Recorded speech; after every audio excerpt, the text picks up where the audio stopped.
প্রত্যেকটা মানুষ পরিবেশের দ্বারা মুতাসসির হয়। এটা মানে আল্লাহ তাআলা এইভাবে আমাদেরকে ফিতরাতকে তৈরি করছেন।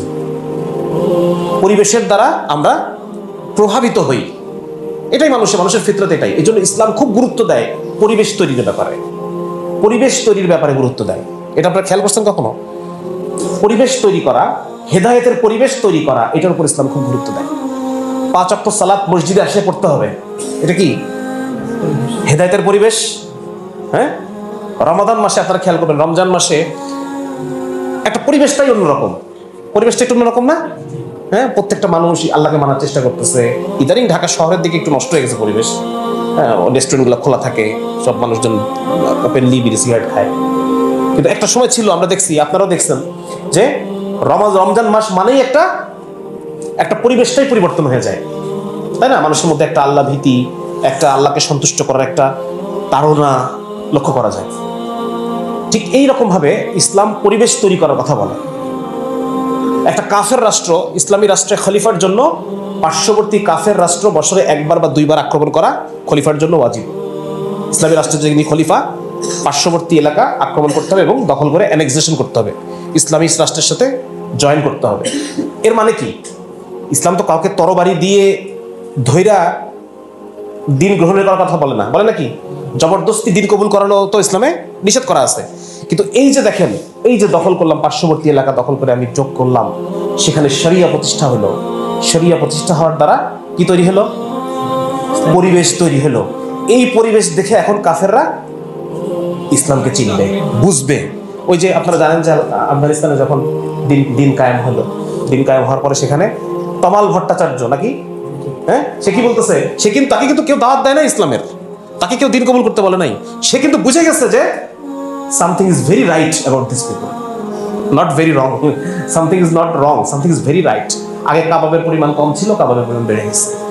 আগে এই ছিল না, এখন এই আছে। এক রাতের মধ্যে সে পরিবেশের পরিবর্তনটা, সে এই পরিবেশে যদি কন্টিনিউয়াস থাকতো, তাহলে তার অন্তরটা কি হতো? আস্তে আস্তে। হ্যাঁ, এবং উলামায়ে কেরাম লিখছেন এটা, যে ইসলামের যে জিজিয়ার বিধান আছে, জিজিয়া 1 নম্বর হচ্ছে ওই দেশের রাজাকে বলা হবে তুমি দিন কবুল করো, তাহলে তোমার রাজত্ব তোমারই। 2 নম্বর হচ্ছে যদি তুমি কবুল না করো, তাহলে তুমি আমাদের বশ্যতা স্বীকার করো, জিজিয়া চুক্তিতে আসো, বাৎসরিক একটা জিনিস দিবা আমাকে, বিনিময়ে তোমরা ইসলামী রাষ্ট্রের সমস্ত ফ্যাসিলিটি, ইসলামের যে শরিয়ার যে নিয়ম কানুনগুলো, এগুলো তোমরা মানবা। তোমার যদি দিন কবুল না করো, তাহলে এটা চলবে। এবং উলামায়ে কেরাম লিখছেন জিজিয়ার ব্যাপারে, যে জিজিয়ার দ্বারা উদ্দেশ্য হলো, জিজিয়া যে টাকাটা ওরা দেয়, এটার দ্বারা উদ্দেশ্য হচ্ছে বছরে একটা সময় কাফেররা মুসলমানদের কাছে আসবে, মুসলমানদের পরিবেশ দেখবে এবং তাদের অন্তরের মধ্যে পরিবর্তন আসবে। পরিবেশের দ্বারা পরিবর্তন। তায়েফ থেকে বনু সাকিফ গোত্রের প্রতিনিধি দল রাসূল সাল্লাল্লাহু আলাইহি ওয়াসাল্লাম যখন আসছে, মসজিদে নববীর মধ্যে আল্লাহ রাসূল তাদের জন্য তাবু খাটায়, তাদেরকে ওই পরিবেশে রাখছে। তুমি দেখো, আমল দেখো, মুসলমানদের জীবনযাত্রা দেখো, মুসলমানদের লেনদেন দেখো, মুসলমানদের জীবনের মধ্যে যে একটা পরিতৃপ্তি, একটা নিয়মানুবর্তিতা, একটা কি বলে সুকুন, প্রশান্তি, এটা দেখো। এটা দেখার দ্বারা মুতাসসির হয় মানুষ, প্রভাবিত হয়। এই জন্য এই যে তখন দেখা চারপাশে ইসলাম কায়েম থাকা, ইসলামী ব্যবস্থা থাকা, পরিবার ব্যবস্থাটা ইসলামী হওয়া, এটার দ্বারা সন্তানরা প্রভাবিত হয়, এটার দ্বারা সন্তানরা আস্তে আস্তে দিনের পথে আসে। হ্যাঁ, সমাজের মধ্যে যখন ইসলাম থাকে, এটার দ্বারা দিন পালন সহজ হয়। একই সাথে যারা ইসলাম থেকে দূরে, তারাও ইসলামের দিকে আসতে আগ্রহী হয়। রাষ্ট্রে যখন ইসলাম কায়েম থাকে, একই অবস্থা। আপনাদেরকে উদাহরণ দেওয়ার জন্য আমি বুঝাই যে একটা রাষ্ট্রে যখন ইসলাম প্রতিষ্ঠা থাকে, কেমন থাকে রাষ্ট্রের অবস্থা? রমজান মাসের মতো।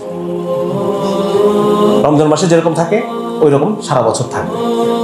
হ্যাঁ, দেখেন, কল্পনা করেন যে আজান হয়ে গেছে, পুরা বাজার খালি হয়ে সবাই নামাজের জন্য যাচ্ছে, নিজে থেকেই যাচ্ছে। হ্যাঁ, সমস্ত মানুষ তারা রাস্তায় যখনই বেরোচ্ছেন, দেখতেছেন যারা দাড়িওয়ালা মানুষ, সমস্ত মানুষ পর্দানশীল মানুষ। এমন না যে জোর করে করা হয়েছে। কিসের মাধ্যমে করা হয়েছে? দাওয়াতের পরিবেশের মাধ্যমে, পরিবেশ তৈরি করার মাধ্যমে, শিক্ষা ব্যবস্থার মাধ্যমে। দিনদার মানুষ উন্নতি করতেছে এটার মাধ্যমে, দিনদার মানুষ শান্তিতে আছে এটার মাধ্যমে, অন্যান্য মানুষ আস্তে আস্তে ইসলামের দিকে আগ্রহী হয়েছে এইভাবে। তো যার কারণে পরিবেশ তৈরি করা। আপনারা এখানে যারা আছেন, আমি বিশ্বাস করি যে আপনারা সবাই দাওয়াতের কাজে আত্মনিয়োগ করতে চান কিনা? এখানে সবাই, আমি বিশ্বাস করি শতভাগ যারা উপস্থিত, আপনারা দায়ী, আপনারা নিজ নিজ মহল্লায় কাজ করতে চান। নিজ নিজ মহল্লায় দিনই পরিবেশ তৈরি করতে হবে, দিনই পরিবেশ তৈরি। আমরা দিন পালন করি লুকায় লুকায়, আমরা দিন পালন করি হীনম্মন্যতার সাথে, আমরা দিন পালন করি যে এই মনে হয় আমাকে কেউ প্রশ্ন করে বসলো, কেউ ধরে নিয়ে গেল, কেউ এই করলো ওই করলো, এরকম চিন্তা করে আমরা দিন পালন করি, দাওয়াতের কাজগুলো করি। যার কারণে আমাদের আমাদের মানে সমাজে পরিপূর্ণ দিন প্রতিষ্ঠার ক্ষেত্রে এটা বাধা, যদি আমি লুকায় লুকায় পালন করি, ঠিক কিনা?